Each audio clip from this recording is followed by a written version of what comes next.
खुलुमबाय बेयो बड'लेण्ड इंखं टेलिभिजन दिनै 1 डिसेम्बर 2022 बृहस्पतिबार खालि सानसेनि बरादखौ नोंथांमोननि खाथियाव लाबोदों आं सदानन्द दैमारिया।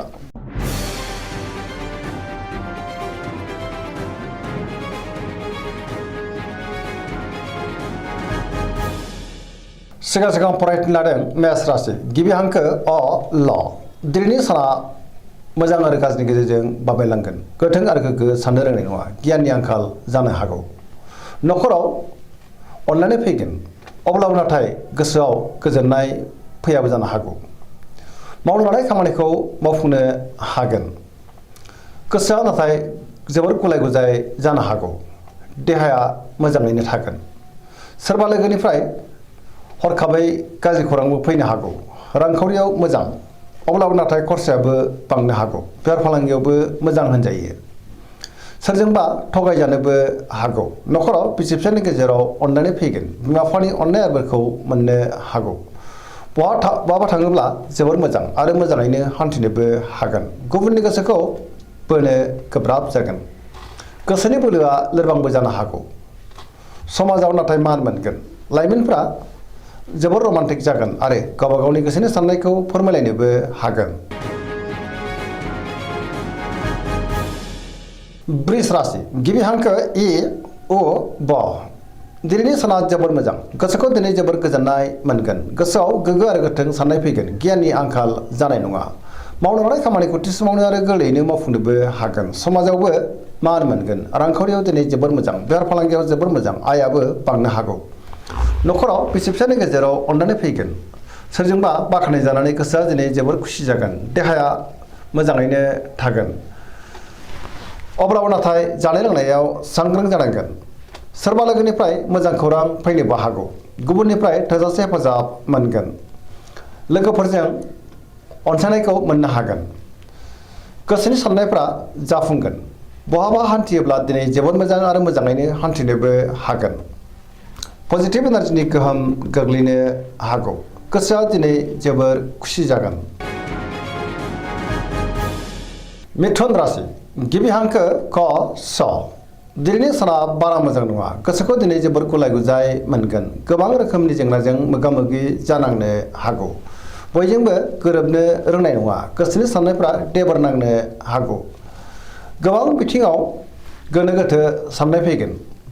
गोसोआ दिनै जोबोर उसाव बादाव जानोबो हागौ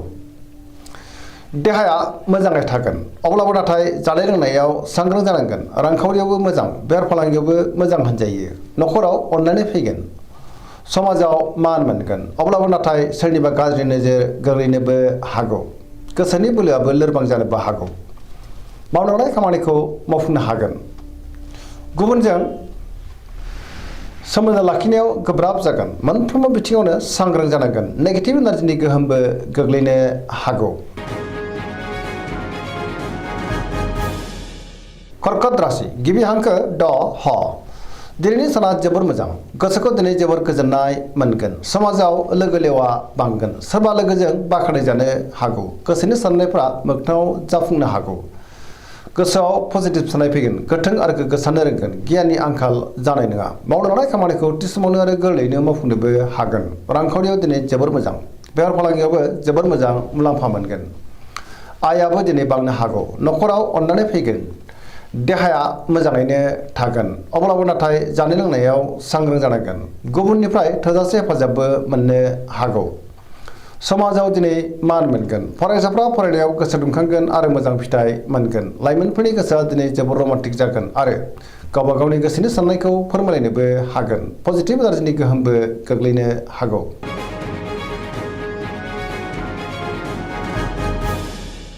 सिंह राशि गिबि हांखो म ट दिनैनि साना जोबोर मोजां सोरनिबा अननायखौ मोननो हागोन गोसोखौ दिनै जोबोर गोजोननायबो मोनगोन समाजाव लोगो लेवा बांगोन गोसोआव गोग्गो आरो गोथों साननाय फैगोन मावनो लानाय खामानिखौ थि समावनो आरो गोरलैयैनो मावफुंनोबो हागोन सोरबा लोगोजों बाख्नाय जानो हागौ आरो सोरनिफ्रायबा हेफाजाबबो मोनगोन बहाबा थाङोब्ला दिनै जोबोर मोजां आरो मोजाङैनो हान्थिनोबो हागोन रांखावरियाव मोजां होनजायो आयाबो दिनै बांनो हागौ बेफार फालांगियाव दिनै जोबोर मोजां गोसोनि साननायखौ गुबुननो फोरमायनो हागोन लाइमोनफोरा जोबोर रमान्टिक जागोन आरो गावबा गावनि गोसोनि साननायखौ फोरमायलायनो हानानै गोसोआ दिनै बांसिन गोजोनगोन गुबुननि गोसोखौबो दिनै गोरलैयैनो बोनो हागोन देहाया मोजाङैनो थागोन पजिटिभ एनार्जिनि गोहोम गोग्लैनो हागौ धोरोमारि बिथिङावबो दिनै गोसो दुंखांनो हागौ कन्या राशि गिबि हांखो प ट दिनैनि साना जोबोर मोजां गोसोखौ दिनै जोबोर गोजोननाय मोनगोन सोरबा लोगोनिफ्राय थोजासे हेफाजाब मोननो हागौ गोसोनि साननायखौ गुबुननो फोरमायनो हागोन गोसोनि बोलोआबो बांगोन गोसोआव दिनै पजिटिभ साननाय फैगोन गोथों आरो गोग्गो साननो रोंगोन गियाननि आंखाल जानाय नङा मोनफ्रोमबो खामानिखौनो दिनै मोजाङैनो मावफुंलांनो हागोन रांखावरियाव मोजां अब्लाबो नाथाय खरसायाबो बांनो हागौ बेफार फालांगियाव मोजां होनजायो देहाया दिनै मोजाङैनो थागोन गोबां मुंदांखा सुबुंजों दिनै लोगो मोनज्लायनो हागौ नखराव अननानै फैगोन गोबां खामानियाव दिनै मुखुब थागोन सोरजोंबा बाख्नाय जानोबो हागौ गोसोखौ दिनै जोबोर गोजोननाय मोनगोन पजिटिभ एनार्जिनि गोहोमबो गोग्लैनो हागौ गुबुननि थाखाय गोबां मोजां खामानि मावनानै होनोबो हागोन लाइमोनफ्रा जोबोर रमान्टिक जागोन आरो गावबा गावनि गोसोनि साननायखौ फोरमायलायनोबो हागोन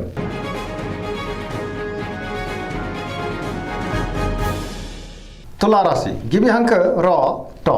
दिनैनि साना मोजां आरो गाज्रिनि गेजेरजों बाबेरलांगोन गोसोआव गोनो गोथो साननाय फैनो हागौ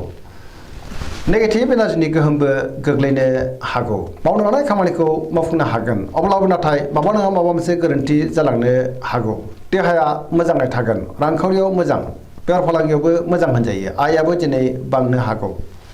नखराव बिसि फिसायनि गेजेराव अननानै फैगोन समाजावबो दिनै मान मोनगोन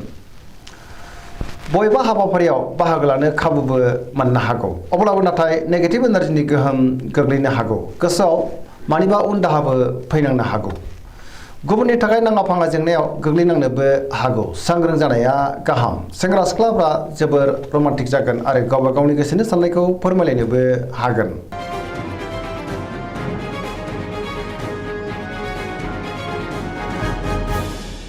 वृश्चिक राशि गिबि हांखो न स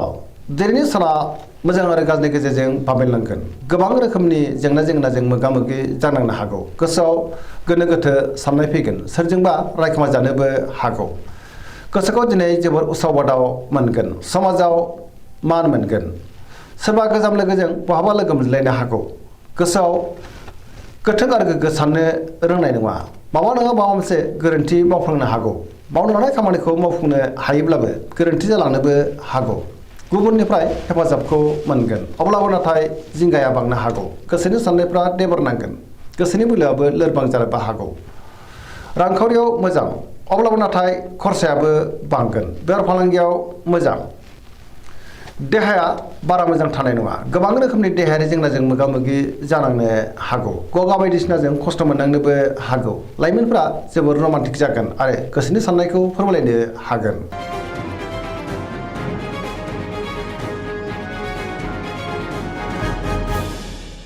धनु राशि गिबि हांखो ढ फ भ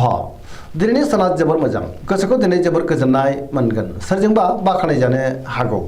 गुबुननि थाखाय गोबां मोजां खामानि मावनानै होनोबो हागोन गोसोआव गोग्गो आरो गोथों साननाय फैगोन गियाननि आंखाल जानाय नङा मावनो लानाय खामानिखौ थि समावनो आरो गोरलैयैनो मावफुंनोबो हागोन गोसोनि साननायफ्रा जाफुंनो हागौ रांखावरियाव दिनै जोबोर मोजां अब्लाबो नाथाय खरसायाबो बांनो हागौ बेफार फालांगियाव दिनै जोबोर मोजां मुलाम्फा मोननो हागोन समाजाव मान मोनगोन देहाया मोजाङैनो थागोन नखराव दिनै बिसि फिसायनि गेजेराव अननानै फैगोन आरो बिदा फंबायनिफ्राय थोजासे हेफाजाबखौ मोननो हागोन बिमा बिफानि अननाय आबोरखौबो दिनै मोननो हागौ बहाबा थाङोब्ला दिनै जोबोर मोजां आरो मोजाङैनो हान्थिनोबो हागोन लाइमोनफोरनि गोसोआ दिनै जोबोर रमान्टिक जागोन आरो गावबा गावनि गोसोनि साननायखौ फोरमायलायनोबो हागोन पजिटिभ एनार्जिनि गोहोमबो गोग्लैनो हागौ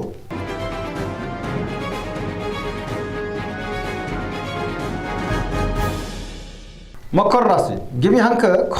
ज दिनैनि साना मोजां आरो गाज्रिनि गेजेरजों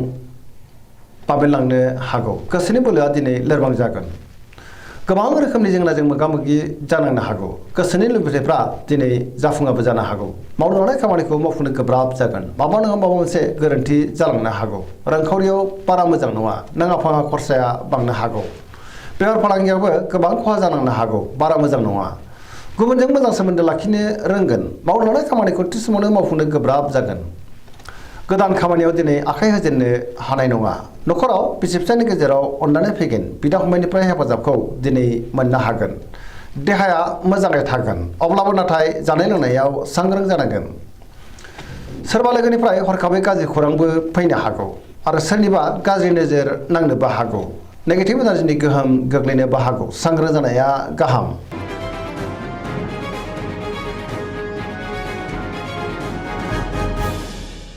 कुम्भ राशि गिबि हांखो ग स दिनैनि साना बारा मोजां नङा गोसोखौ दिनै जोबोर उसुखुथु मोनगोन माबा नङा माबा मोनसे गोरोन्थि मावफ्लांनो हागौ गोसोआव नेगेटिभ साननाय फैगोन गोसोआ दिनै जोबोर आला खाला जागोन मावनो लानाय खामानिखौ मावफुंनो हागोन अब्लाबो नाथाय गोरोन्थिबो जालांनो हागौ समाजाव मान मोनगोन गोबां मुंदांखा सुबुंजों दिनै लोगो मोनज्लायनोबो हागौ रांखावरियाव मोजां अब्लाबो नाथाय खरसायाबो बांगोन बेफार फालांगियाव मोजां होनजायो देहाया दिनै बारा मोजां थानाय नङा गोबां रोखोमनि देहायारि जेंनाजों मोगा मोगि जानांनो हागौ गुबुननिफ्राय हेफाजाब लानांगोन बिमा बिफानि अननाय आरो बोरखौ दिनै मोननो हागोन बहाबा दावबायनो एबा हान्थिनो खाबुबो मोननो हागौ